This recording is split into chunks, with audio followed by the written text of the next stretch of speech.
Hey guys, it's the Unsmooth Criminal. I'm back with 600 subscribers. Woo! So this is the 600K. God damn it, 600 special, and I'm here to give you a special one, a very very special one. That actually one of my admins on my Discord server. You'll know her as Sis, but I'll call her Laz, and she recommended this to me, and I've been interested in this game for a while, but I've never been able to have the chance of playing it. It's called Metal Gear Solid. You guys all know Metal Gear Solid for having Snake in it. Well, we're going after the character Raiden, or aka Jack the Ripper. So,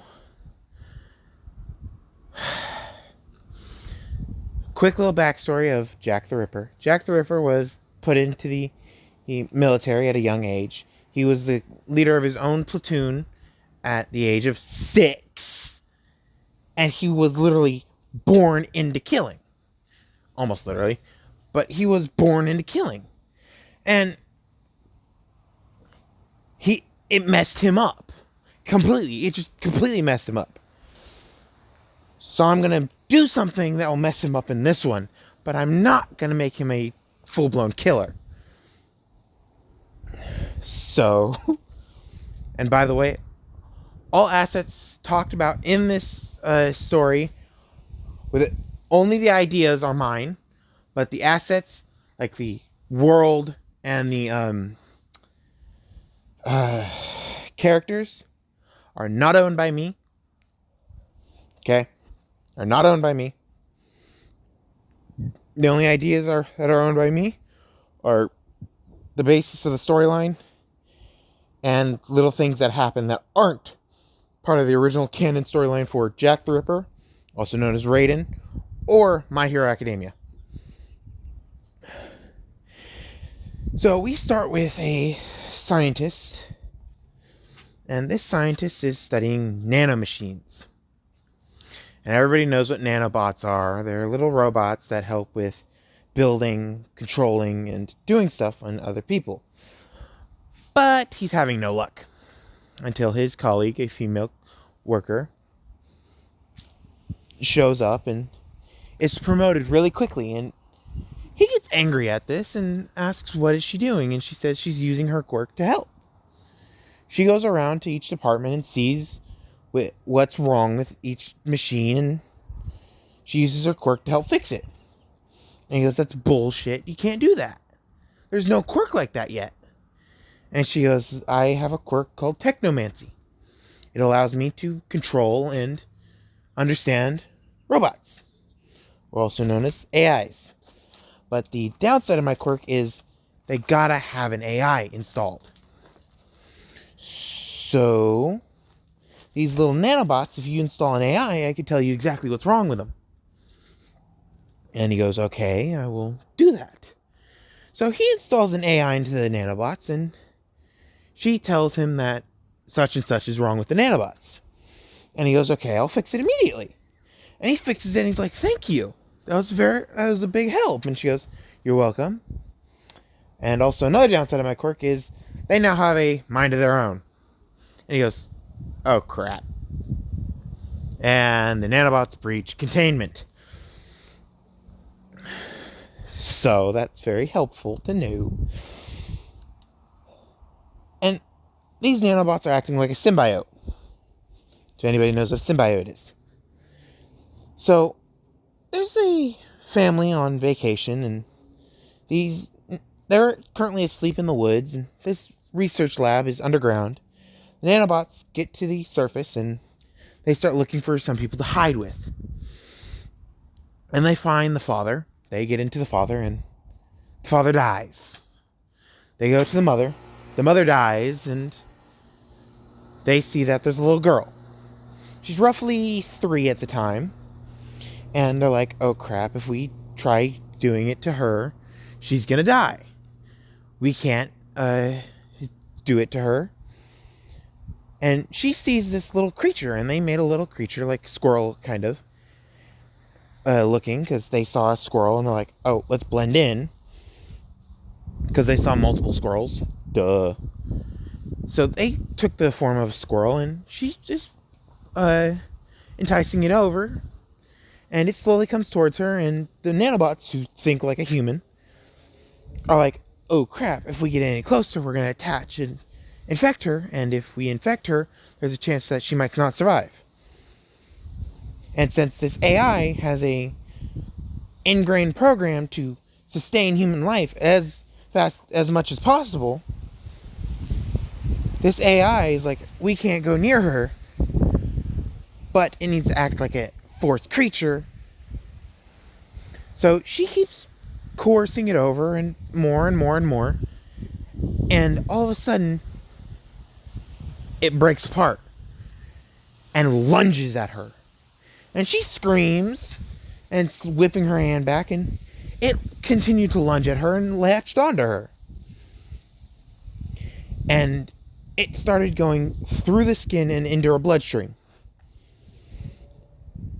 And her quirk, and she didn't know this at the time, was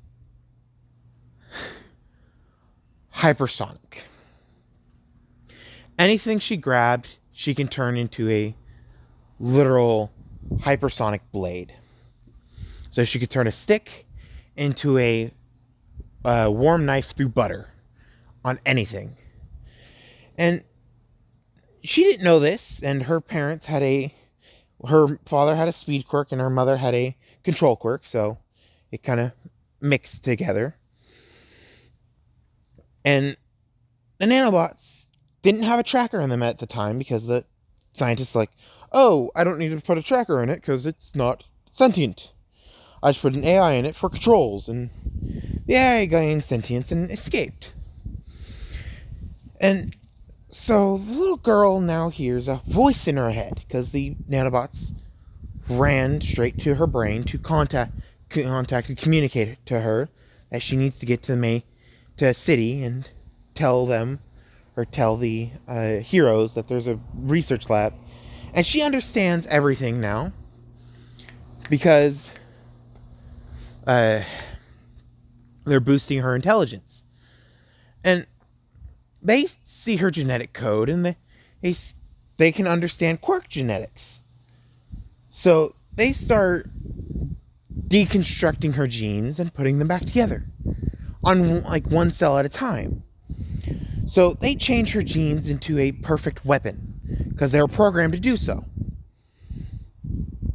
And her hair turns white. It was originally pink. She was originally supposed to be some great scientist with her frequency blades and so on, because her parents were researchers to research quirks and to understand them. And she loved watching her mother and father work.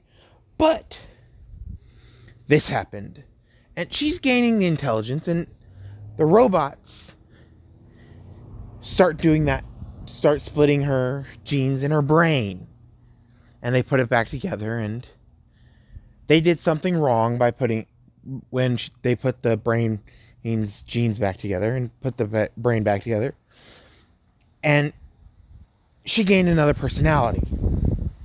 So she has two personalities. She has the normal personality, which is the scientist, smart, battle strategy, looks up to smart people and can do whatever a normal person can do, just a little bit better. And she has the Ripper personality, which is meant to kill and is meant to be a weapon, because they were originally designed to help soldiers out on the battlefield. And these nanobots are talking to her and coercing her to go to a city and tell the heroes what happened.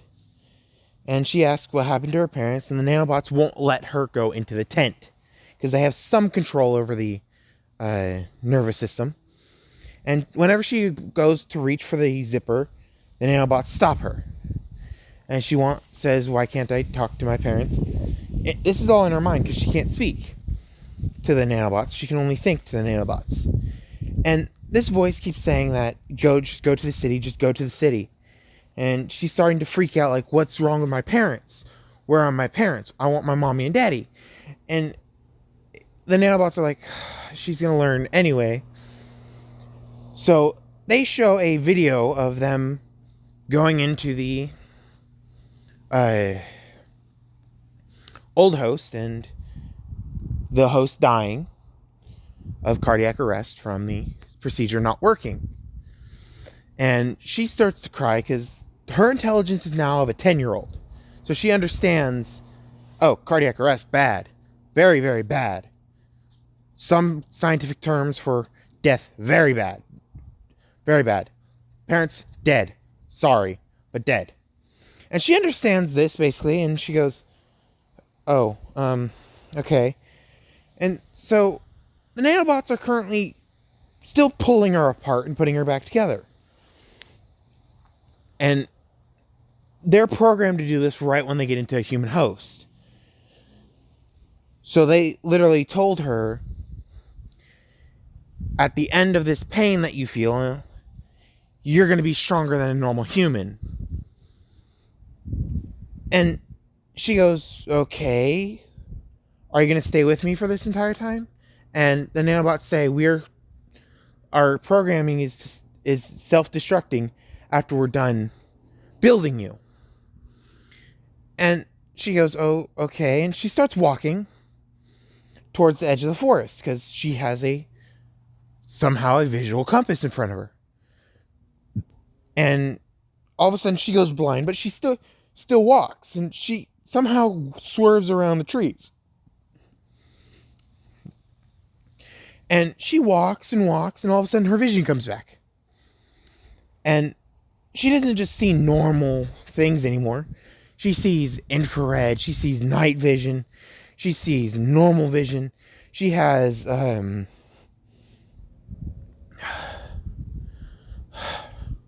she can see radio, she can contact people with just thinking. And she sees all these different features, and she's like, what the hell is going on? And the nanobots say self-destruct, code self-destruct in 10, 9, and she goes, oh crap, I need to stop them. So she just puts out her hands and starts coding. And it's just automatic for her now, because she's smart enough to do that. She has the intelligence of a 20-year-old now, because it's slowly been improving her mind and her intelligence, because they've been downloading things from the internet for her to learn and understand. And she starts coding, and all of a sudden she stops the countdown. And it says AI has been self-destructed.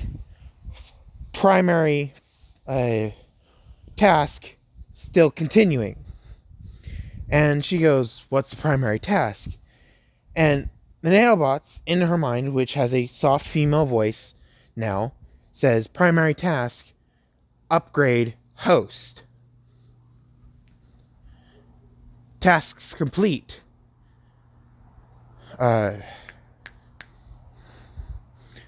Program self-destruct 50%. Host added. Task upgrade host.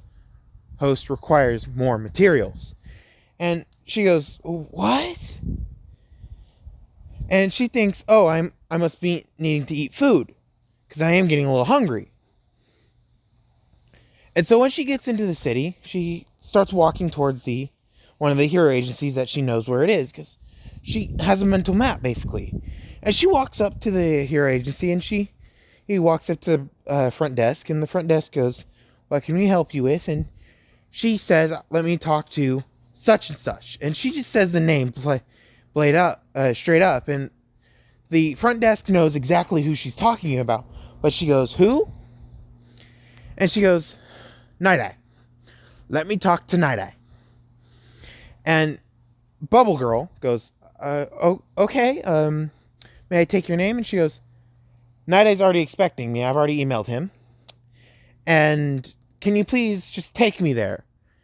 And she goes, certainly? Excuse me. So she calls up Night-Eye and asks, are you expecting a little girl? And he goes, no, I'm apparently expecting someone named Jack the Ripper. And she goes, there's a little girl here claiming to know your real name and that you're expecting her. And he goes, okay, just send her up then. And so Bubble Girl sends her up and says, I'm guessing you know where to go. And she goes, yeah. And Night Eye, who uses his ability when she walks in, after shaking her hand, and she allows him to because she knows what his ability does, and he can legitimize the statements he's doing or legitimize the facts that she's saying and what happened to her. And she starts laying out the facts. And he already started using his quirk so he can understand exactly what's going on. And he sees that everything she said is true. She was just a lonely girl in the woods, and then something infected her. And she got smarter all of a sudden. And he goes, okay, so what should I call you? And she goes, just call me Jack. And he goes, okay, Jack. That's not really a girl's name. And she goes, I forgot my name. When the nanobots affected me, it started to erase some of my memories, and now I don't even remember my name. Don't remember my parents' name. I don't remember what I was doing 5 minutes ago. But I do remember I had to come to you and tell you that there's a secret laboratory in the middle of the woods that are doing illegal experiments. And he goes, okay. And so what else? And she goes, you need to stop me. And he goes, what do you mean stop you? And she goes, I don't know, but I have the urge to go and kill villains. And he goes, a 3-year-old going to kill villains. She goes, I have the strength of a full-blown All Might, and I have the ability to keep upgrading myself. And she just says this plain up, and he goes, what do you mean upgrade? And she goes, I don't know. I got a voice in my head that tells me I can upgrade myself if I get more materials. So, yeah. So he goes, how about this? Your body's only 3 years old, so you need someone to adopt you. You don't need to go to school, you just need to have a guardian, and I will be your guardian because I saw your parents have died, and I saw that the robots told you this and showed you the video. And she goes, okay,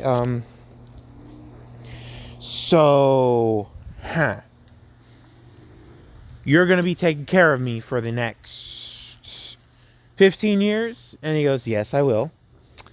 And if you want, I can train you in heroism. And she goes, heroism, schmeroism. Just say you're my guardian for the next 15 years and I'll be good.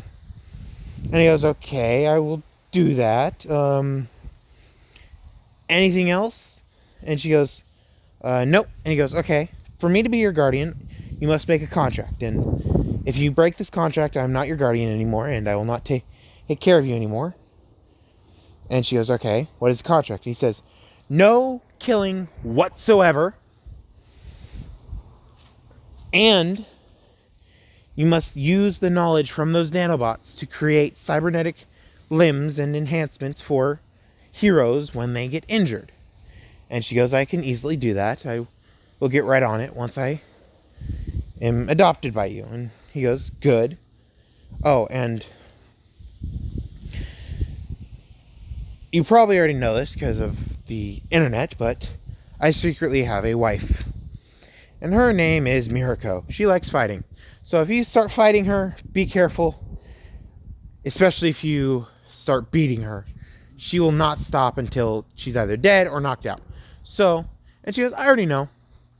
I have the stats of all the heroes and villains of any rank. And he goes, good. So let me go get those papers and we can get our contract signed. And she starts typing midair, and he goes, what are you doing? And she goes, typing up the contract. And she continues typing, and it looks like she's typing on air. And she literally is typing on air, because it's a hologram. 5-ish minutes later, she goes, done. And the printer right next to Night Eye starts printing something. And she goes, I put it in my program too, on top of this, that if I breach this contract, I will self-destruct. And he goes, that is a little extreme. And she goes, no, it is programming for the nanobots that I added to want self-preservation. So if I break this contract, I'm going to kill myself, basically. And he goes, okay, so how can we stop this? And she goes, since the nanobots infected me, I got my quirk early. And she picks up a little pen that he has, and she starts vibrating it. And she cuts the desk in half with just the stroke of her pen, or of the pen. And she goes, the pen is mightier than the sword. And she puts the pen back on the desk, and the desk goes plunk and leans in on itself and hits the floor. And he goes, okay, that is a very strong quirk. And she goes, that's with a sharp object. If I had a blunt object, I could not do that. But I can still go through the object. And he goes, what do you mean?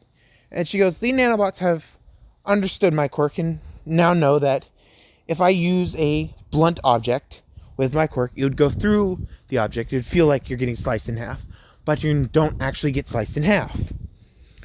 Only the pain receptors go off, but there's no pain or no damage.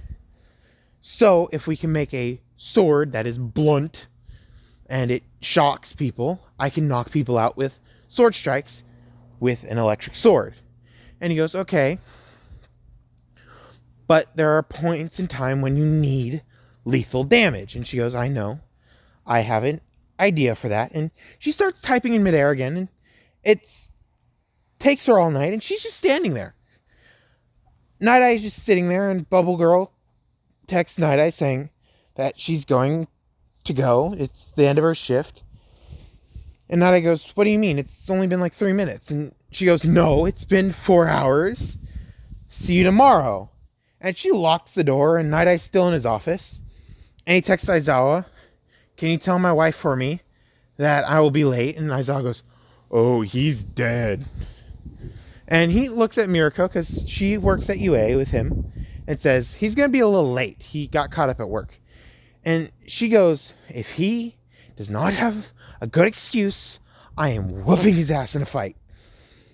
And Aizawa goes, he's never late unless he knows something's up, or something happened at work that is so strange that he has to be late.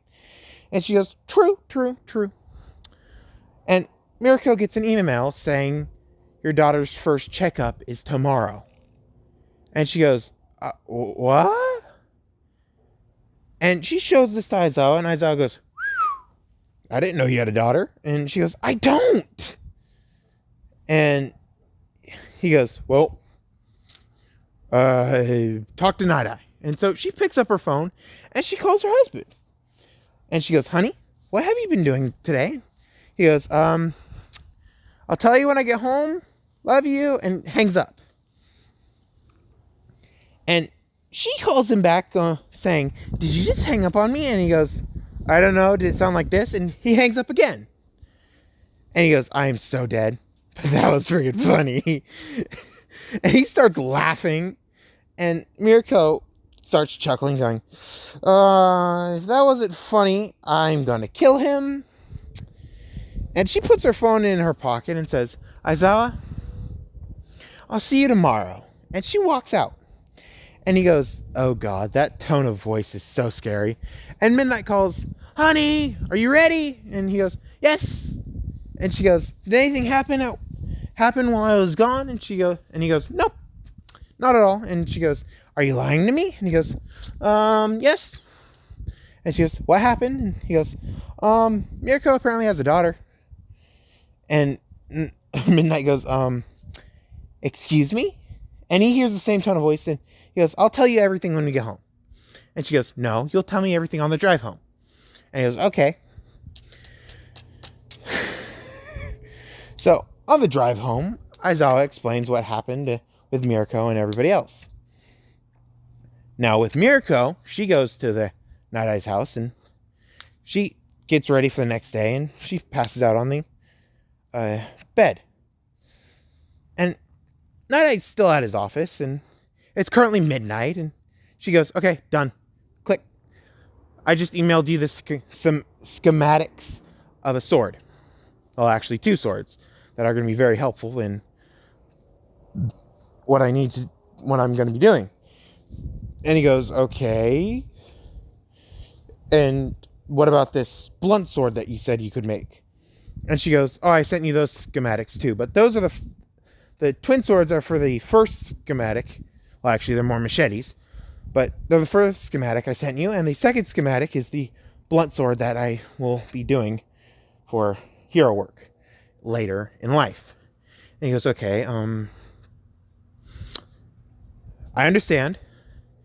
And I will get them built. And she goes, oh, by the way, no one but me can build it. And he goes, what do you mean? And she goes, you need to have a perfectly steady hand, and and to build it, you got to have the same ability I do. And he goes, so it's impossible to build unless it's you. She goes, yeah, pretty much. And he goes, okay. And she goes, oh, and I included a suit to wear. And he goes, okay, what does this suit do? She goes, it helps prevent cuts, infection, any kind of damage on my body, and it nullifies pain for my first personality. For my second personality, it increased pain. And he goes, wait, you have 2 personalities? She goes, yeah, that contract forbids the second personality from coming out for 15 years. So when I turn 18, if I don't have a handle on my personality, that is going to be bad. So we skipped 15 years. And it's currently the end of high school, because UA's a college in this one. And Night Eye says, okay, so you're going to UA again, right? And she goes, yes. And her eyes start to glow red. And her eyes are a dark blue, a very, very dark blue. So when Aizawa sees that they change to a light crimson red, he goes, hey, Jack, are you there? And she goes, Jack the Ripper's coming to play. And he goes, oh, crap. And she installed some modifications into the suit that she wears every single day. That is basically hidden underneath her clothes. And this is whenever Jack the Ripper comes out, it shocks her. Shocks her so bad that the original personality has to come out to nullify the pain. So, it shocked her, and she falls to the floor, and her normal personality comes out to nullify the pain completely. And she goes, oh, crap. It's been 15 years, hasn't it? And he goes, yeah. So, our contract is over. Good luck. And she goes, freaking bastard, where's Mom? And she goes, I'm here. You want to fight again? And she goes, no, I just want to say, when my eyes start glowing red, run. And she goes, why? And Jack goes, because if my eyes start glowing red, I'm pulling out my machetes and going on a rampage. And she goes, oh, okay, since you could beat me barehanded and not even using your blade mastery skills, I'm running. And by this point, Mirko has challenged her multiple times when she was 3 to fight, and she's only gotten stronger. Her bones have turned into metal. Her organs have been improved. And her skin has basically become a increased shell. So if anybody's seen the movie Hitman, Agent 47, the movie, you'll remember the fluid titanium skin underneath his, layer of skin underneath his. That's basically what she has. And the only way to cut through it is with her own skill, her own quirk. The frequency blade, high frequency blade quirk. And so she's already been upgrading the heroes' costumes and abilities with her quirk and her nanobots. So the heroes have a clear advantage over the non-heroes, and she also healed All Might when he got the injury. Nadega gave All Might a deal. If All Might couldn't be healed by someone very special, well, then All Might was free to do whatever he wanted. And All Might took this because All Might didn't want to lose a friend in Night Eye. Because Night Eye was his only sidekick. And he liked Night Eye as like a family member. And All Might didn't know Night Eye had a family. Yes, Mirko is older in this one. But he didn't know Night Eye had a family. And Night Eye didn't tell anybody he had a family. Mirko never told anybody who her husband was, but she did say that she had a family and she's keeping her husband a secret. Well, pretty much a secret. They just know she has a significant other. And the only ones who actually know are the teachers at UA. And they've sworn to secrecy. And they know that Mirko has a adopted daughter from Aizawa, gossiping it all throughout UA. So everybody in UA knows of Jack. And everybody knows in UA that Jack has another personality that has been sealed away by some kind of robotic machine. And this personality has only gotten worse over the years. So when this personality needs to come out, and it's been like every few months that it would need to come out, she would go to Nezu and say, is Training Ground Gamma open? Or is Training Ground Beta open? And Nezu say yes to one of them, and he would send out 30 zero-pointers. And these aren't normal zero-pointers. These zero-pointers are based on the biggest and strongest robots in Metal Gear Solid. Forgot the name of them, but they're based on those. And she cuts through them like butter with those machetes. And those machetes are imbued with abilities, and they're heavy machetes. And I'm giving them the ability that when it cuts something, it makes her faster. So like the Starburst skill for Kirito in Sword Art Online. So each cut she does to a robot, it makes her faster and makes the cuts deeper and hit harder. So we go to the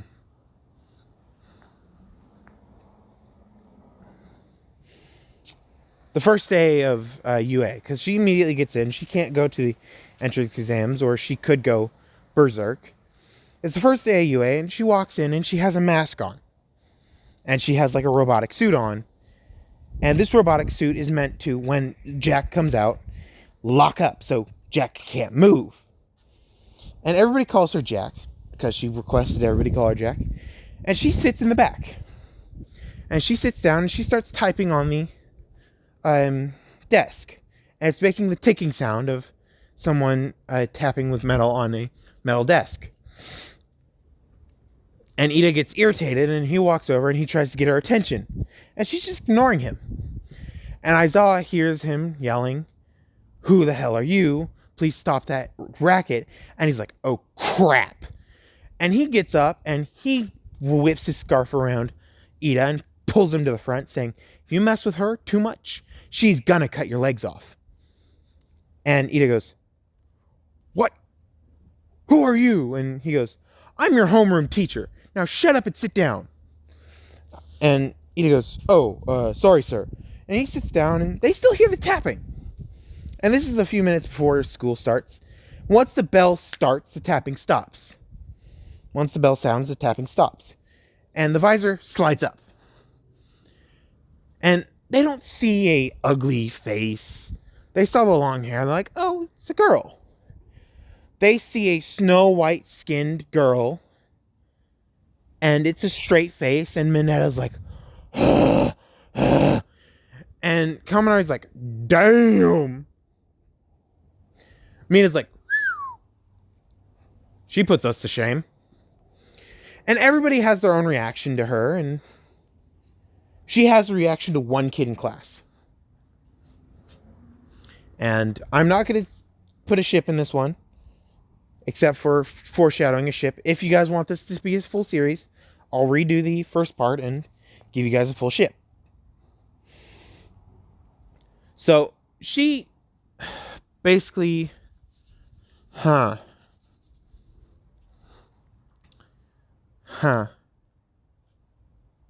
I'm going to do that.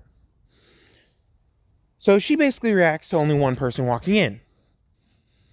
And it's Bakugo Katsuki. And she only reacts because of the name. She remembers the name Bakugo.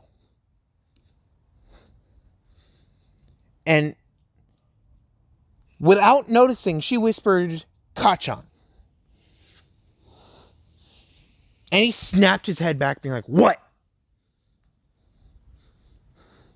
And he was like, "What are you doing?" And he had a dog quirk. He has a dog quirk in this one. His mother had a normal quirk, and his father had a animal quirk. So his mother had explosions, and his father had a canine quirk. So he's literally a Pomeranian in this one. So everybody sees Bakugo and is like, we didn't say anything. And he goes, "I heard my name. Only my childhood friend would use that name." And everyone's like, "What?" And she recognizes she said that, and she's like, "Oh shit." And she's thinking that, and Bakugo looks around and he sees this girl, and he goes, "You seem familiar." And he's yelling at this point, and she goes, "Bakugo Katsuki, age 18. Ego over this dwarfs the size of the Earth. Explosion is his quirk, and he has a mutation of dog ears and a dog tail. And you're known as the angry Pomeranian in your old school, and you're bullied for being a mutation quirked person until you beat up every single bully." And she's just laying out his entire history, and he's flinching at every single word she's saying. And she goes, "But the teachers called you the cute puppy in class." And she said this, and everybody's like, "Wait, what?" And he goes red, being like, "That was supposed to be a goddamn secret by the teachers." And she goes, "Oh, it also has a note here saying, only teachers should say."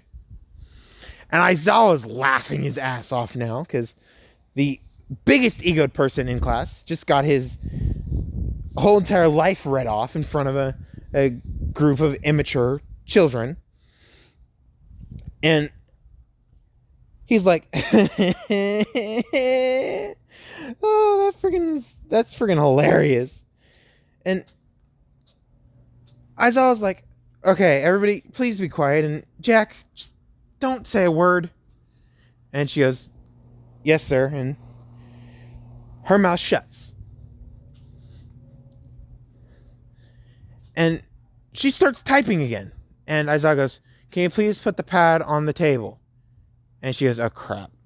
So she reaches down below the seat, and she flicks out a pad, and she puts it on the table, and she starts typing again. And he goes, "Thank you. Everybody, go outside." That tapping was annoying. By the way, Ida, you're right about that tapping. It is very annoying. But once she starts, you can't stop her unless it's a superior's voice. And you're technically not a superior, you're an inferior. And she hears the entire thing from Aizawa, and she starts giggling. You're like,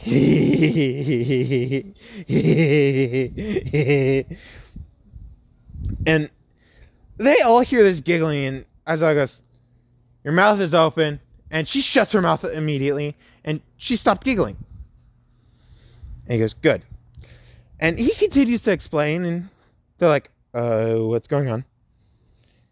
And he goes, "Oh, and that girl back there is Jack, aka Jack the Ripper. If anybody's seen the vigilante that's been going around and claiming that they are Jack the Ripper, that's not Jack the Ripper. That back there is Jack the Ripper." And they all look at her and go, "What?" And he goes, Jack the Ripper is a covert operative for the military and has been under strict orders from her adopted father, because her parents died early, to not kill. So Jack the Ripper has been known as Jack the Ripper because she can rip people apart and put them back together. And they survive. And everybody's like, what? And Aizawa keeps going into detail, more and more detail of what she can do. And she just looks up from what she's looking at, and she just gives him a death stare. And he starts sweating. And it's not a normal sweat, it's a cold sweat. And he goes, that's enough information on her. Let's hear about all you. And she starts listing them off. Mina Ashido, quirk acid, has a mutation quirk. She loves the gossiping about people's romance, and she has the nasty habit of trying to ship people with others, and the term shipping is actually not used correctly in this sentence. And she keeps going on, and she keeps going to everybody. She even went Shoji, the quiet person in class. She went to Ida, stick up the ass, and she went to Bakugo, angry Pomeranian, and she went to Uraraka. And she goes, Uraraka has noble goals, apparently. And she said that, and everybody looks at Uraraka being like, what?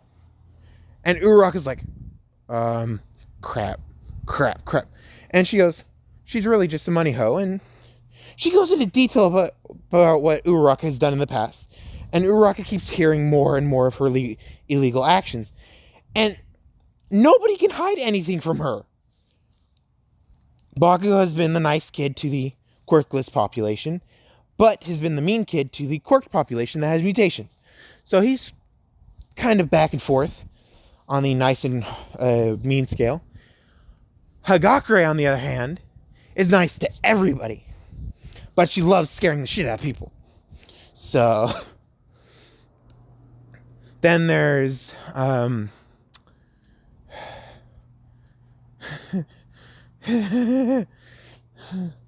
and she gets to one last person in class, and I'm adding this person because I'm kicking out Aoyama.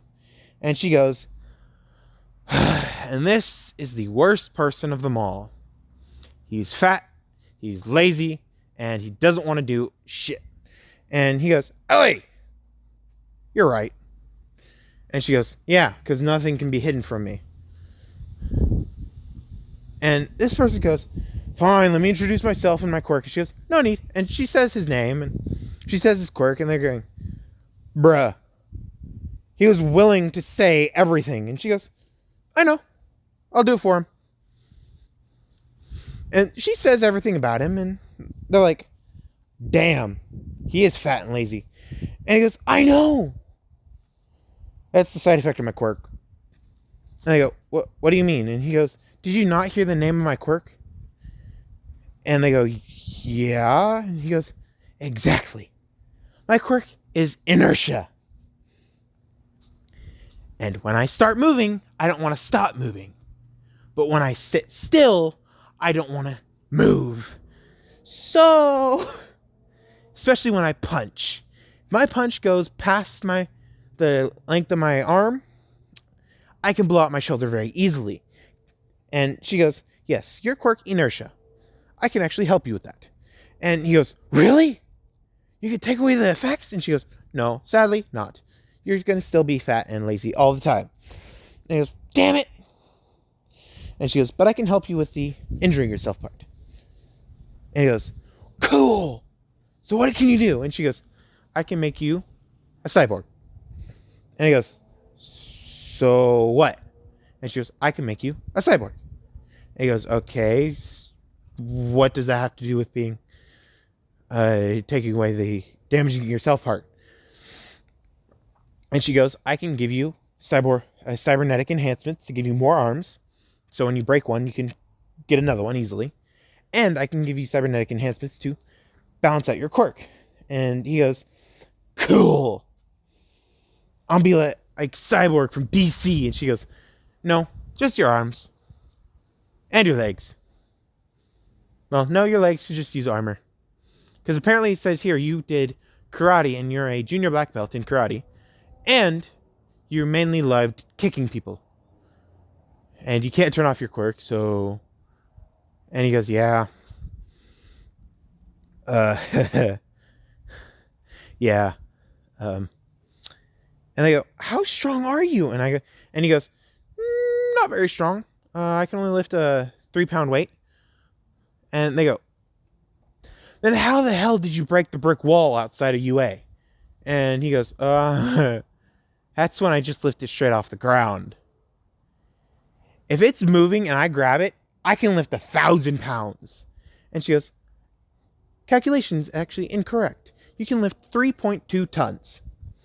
And he goes, okay. And she goes, I can also make you a hammer that will help with your inertia quirk. And he goes, so I get to be Thor? And she goes, no, you can't call thunder, but I can give you the hammer. I can give you Mjolnir or Stormbreaker if you want. And he goes, oh, I get to have Stormbreaker? Is it going to come back to me when I call it? And she goes, not at first, but I can help you make that a reality. And he goes, yeah, I want to be Thor. And she goes, oh God, what did I do? And he's just getting hyped up. He's like, let's do this, Sensei. I know you're going to make us do a test. And Aizawa goes, damn, you're educated. And he goes, I'm probably the smartest person besides her. And she goes, yeah, his IQ is currently 230. And everybody looks at him and goes, okay, how the hell is your IQ over the IQ test? And he goes, I made the IQ test. And I go, bullcrap! And he goes, no, I made the IQ test. I actually fixed the IQ test. It was flawed from the beginning. And she goes, I can concur that. That IQ test was very flawed, and the new IQ test goes up to 1,000. And he goes, yeah. So, what now? And she goes, I will go make you the hammer. And she starts typing again. And he goes, I don't think typing would make me the hammer, but sure, let's go with that. Let's go. And he basically gets up and he starts walking slowly. And they're like, what's going on? And she goes, give him a minute. And he starts speeding up. And he starts walking hella fast. And he's like a good 30 feet away from the door. And he starts to slow down. And he stops right in front of the door. And he starts walking slowly into the locker room. And they go, so his quirk is permanent. And she goes, that is what I said, isn't it? And they go, damn, for robots. And she goes, I'm not a goddamn robot. I'm a human being that was injured by robots. And they go, what do you mean injured by robots? And she goes, exactly what I said. I was injured by a robot. And Aizawa says, okay, shut your mouth. Let's get out there. And she goes, I'm going to support course to make the hammer. And he goes, that's fine. Did you send the blueprints to Powerloader? And she goes, yeah, but he can't make the magnet. And he goes, only you can. She goes, yep. And he goes, so when are you making me that new scarf? And she goes, I'll make it for you in 3 days, 4 hours, and 2 minutes. And 5 seconds. Now 4 seconds. Now 3 seconds. And he goes, fine, just goddamn make the stuff. And so she walks to the support course and she sees Mei Hatsume. And she sees what Mei Hatsume is doing and says, stop. And Mei goes, what? And she goes, do it for 3 more seconds and then stop and then you'll be at its max. And she goes, okay. So she does it at 3 more seconds and she powers it on. And it says, max charge. And she goes, huh? And Powerloader goes, Jack. I thought you were coming. And she goes, did you get my request? And he goes, yep. Tungsten was hard to find. The other things were hard to find, but the hair, yeah, why his hair? And she goes, to help him move. And he goes, okay. The fattest and laziest kid in school, you're making him a weapon. And she goes, no, I'm making the most powerful kid in school a weapon. And he goes, that's funny. You're the most powerful. And she goes, nope, he is. His quirk is the most powerful quirk in school. And Powerlighter goes, no, yours is. And she goes, nope, mine just vibrates stuff.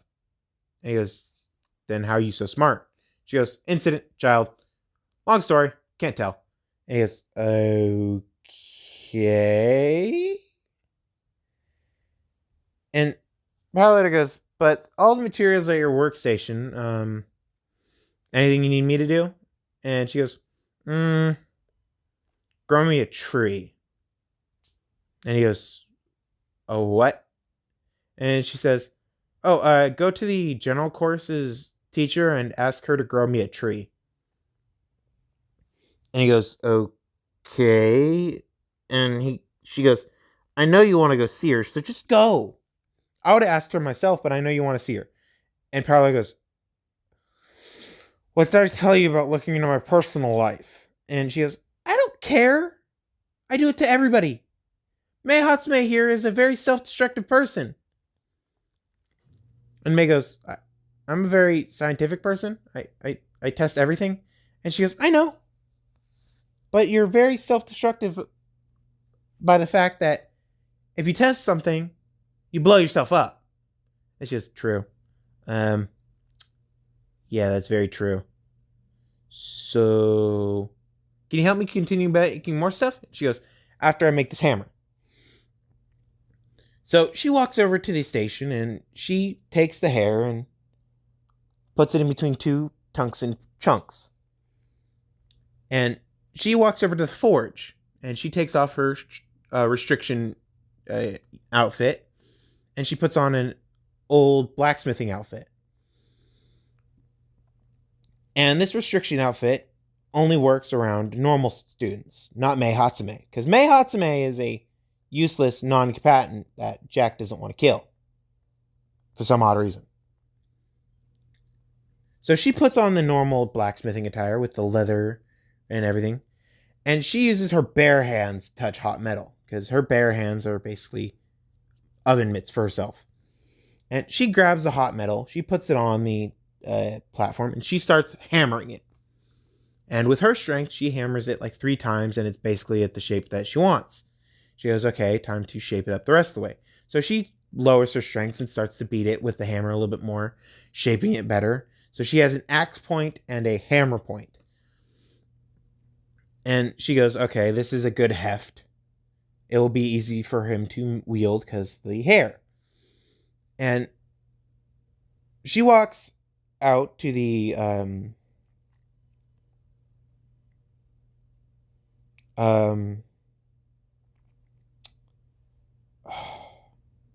yard with the general ed teacher for UA and says, hey, you wanted a tree? And she goes, yeah. And so she pulls out one of her blades, and this blade has a very fine tip to help chisel. And so she starts cutting a chunk off the tree, and the teacher's like, are you good now? And she goes, hold on 1 minute. And she starts wrapping it around, because it's a fresh tree, it's strong and healthy. And she starts wrapping around the hot metal. And she goes, I'll need you to help grow this into place. And she goes, okay, and is that a sapling? And she goes, yep. And she goes, how did you know that branch was a sapling? And she goes, my optics. And she just continues wrapping it, and she goes, okay, grow it perfectly. And so she goes, okay, I'll just grow it how I think it should be grown. And so she grows it around the hammer completely, engulfing the hammer, and she goes, thank you. And she starts using the chisel and knife and starts cutting it up. And she gets to the hammer and it goes, ting, ting. It's not cutting through. And she goes, ooh, that's a new one. So she starts cutting around the hammer and cutting the storm breaker, who's handle design from the Marvel MCU. And she goes and flings it up in the air, and she goes, "That's useful. Now time to make it electrically charged." And she gives a devious smile, and so she carves out a hole in the handle because it's a very thick handle, and she puts a stun baton in there. And it starts getting electrically charged. She goes, "Okay, that works." So she basically puts a fingerprint reader on the handle, and she basically puts it together with a high-powered stun baton. And she is now finished with the hammer and axe combo, and they're still out in the field. It's been roughly 2 to 3 hours. They're still out in the field doing their tests because the inertia dude is currently slow with all the tests. And Aizawa sees that she's coming and goes, "Yo, fat ass. And he goes, "Not you too." And he goes, "Your hammer's here." And he goes, "Yeah." And she walks out, and she is carrying a hammer, and she's flinging it in the air. And he goes, "So?" And she goes, "It has the ability to gather inertia." And he goes, What do you mean?" And she lifts it on her finger, and she starts swinging it. And it swings in slow motion, and it starts to speed up really quickly. And she goes, "You can fly with this now." And he goes, "What?" And she goes, "Yeah." So she starts slowing it down, and it is really hard to slow it down because of the inertia of it. And she goes, "If you swing it with the axe, so it cuts through the air better." And he goes, "Okay." So she hands it over, and he starts swinging it, and he swings it, and it starts going faster and faster, and he flings it up, and he starts flying in the air, and he lands and hits his face to the dirt, and he goes, "Whoa, that was awesome!" And she goes, "Oh, and that's over a ton of weight." And he goes, "What?" And she goes, "Yeah, you just lifted over 1 ton." And he lifts it and goes, "It feels like a feather." And she goes, "Yeah, because it's made with your organic material. So it feels light as a feather." And he throws it up and catches it. And throws it up and catches it. Like it was a feather. And he goes, "How?" And she goes, "Your genetic material made it that light to you. But to me, it felt like 50 tons.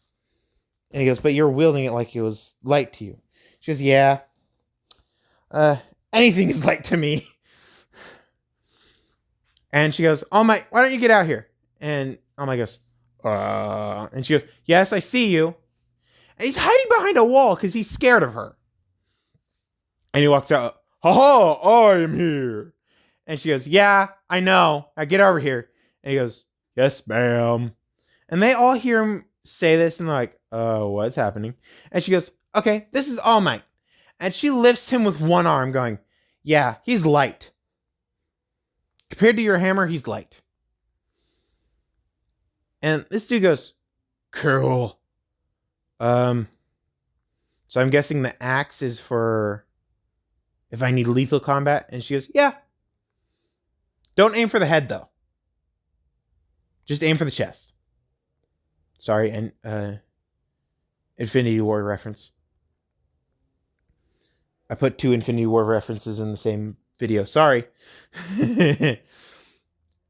And he goes, "Okay, what else?" And she lists all the abilities, and she goes, "You can't call down thunder, but you can stun people."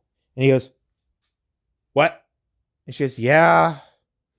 Takes 3D batteries. You put it in the hilt, and you can stun people." And he looks at the hilt, and he sees a button. And he goes, "Button. Good button or bad button?" And she goes, "In your definition of good button or bad button, good button." And he clicks it, and it goes, Zzz! And he hears the sparks running from the stun baton and the hammerhead. And he's hearing this. He goes, good button.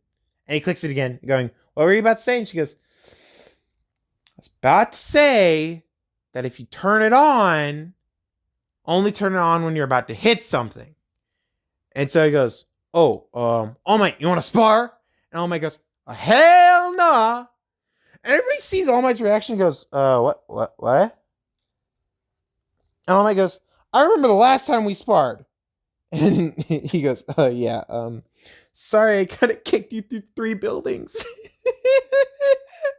And he's just nervously laughing, and All Might goes, yeah, I still have a bruise. And he goes, yeah, never come near me when I'm doing a leaf hurricane. Sorry, Naruto reference. And he goes, oh my god, you and your damn martial arts. And he goes, my martial arts is based on momentum.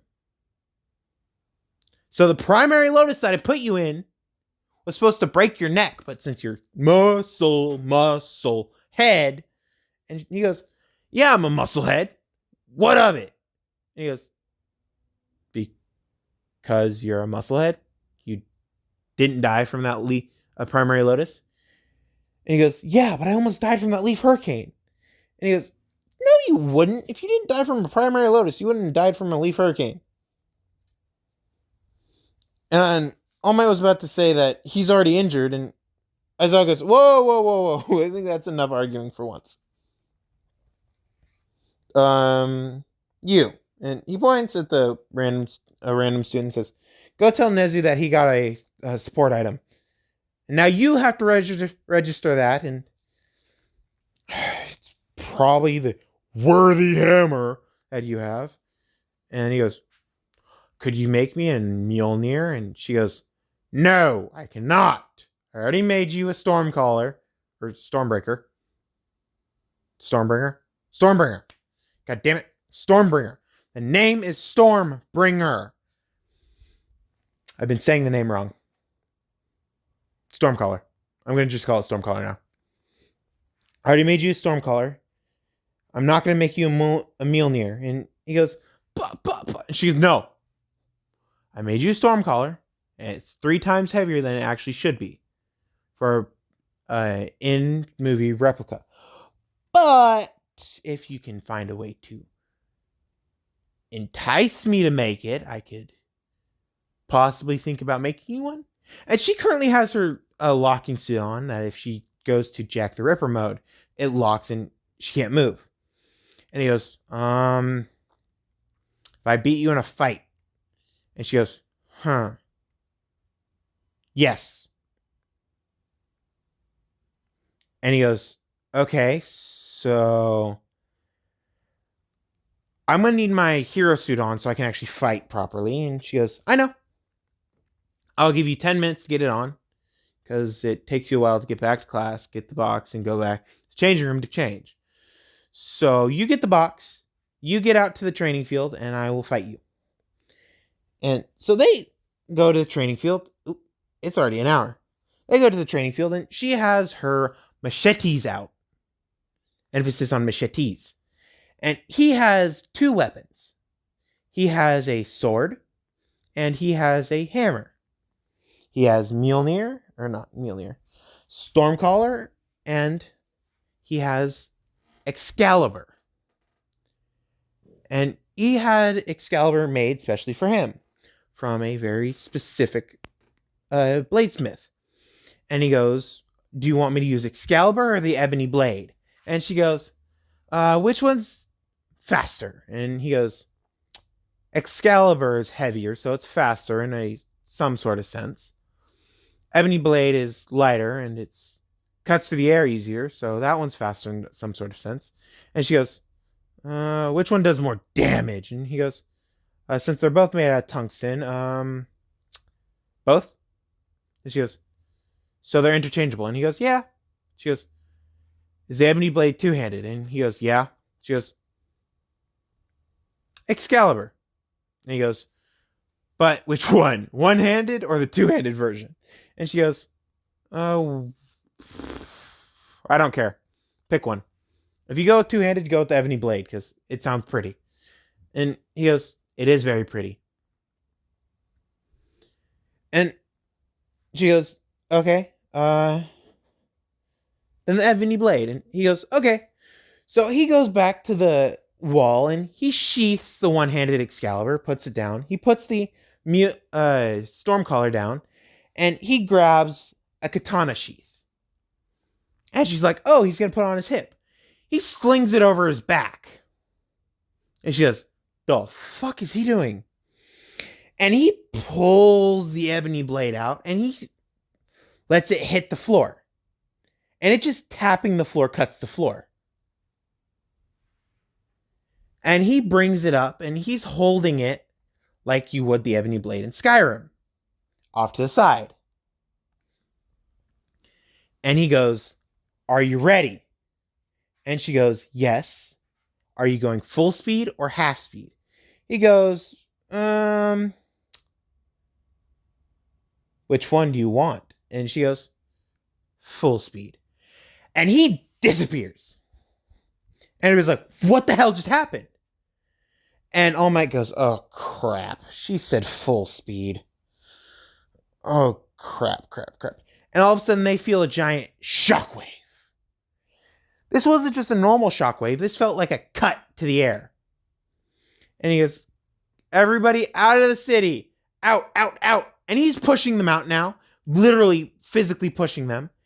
And one of the buildings just shows up halfway cut.